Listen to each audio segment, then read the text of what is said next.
കുപ്രസിദ്ധ മോഷ്ടാവ് ബാലമുരുകൻ കസ്റ്റഡിയിൽ നിന്ന് രക്ഷപ്പെട്ട സംഭവത്തിൽ 3 തമിഴ്നാട് പോലീസ് ഉദ്യോഗസ്ഥർക്ക് സസ്പെൻഷൻ. ബാലമുരുകനെ കണ്ടെത്തുന്നതിനുള്ള അന്വേഷണം തമിഴ്നാട് സർക്കാർ ക്യൂ ബ്രാഞ്ചിന് കൈമാറി. ബാലമുരുകനായി കേരള പോലീസ് തമിഴ്നാട്ടിൽ അന്വേഷണം ഊർജിതമാക്കിയിരിക്കുകയാണ്. അക്ഷരാർത്ഥത്തിൽ തമിഴ്നാട് പോലീസിനെയും കേരള പോലീസിനെയും നെട്ടോട്ടമോടിക്കുകയാണ് കൊടും ക്രിമിനലായ ബാലമുരുകൻ.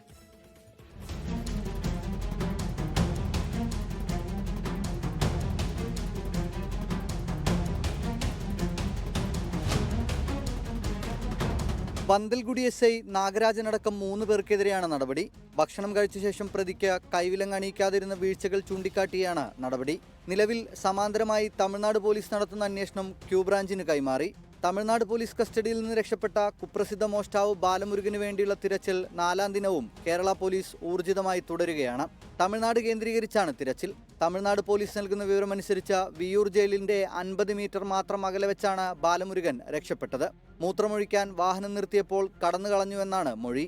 ഭക്ഷണം കഴിക്കാൻ നേരം അഴിച്ച കൈവിലങ്ങ് പൂട്ടിയിരുന്നില്ല എന്നും തമിഴ്നാട് പോലീസ് പറയുന്നു. പിന്നീട് തൃശൂരിൽ നിന്ന് ബൈക്ക് മോഷ്ടിച്ച് ബാലമുരുകൻ രക്ഷപ്പെട്ടു എന്നാണ് കേരള പോലീസിന്റെ കണ്ടെത്തൽ. 24 തൃശൂർ.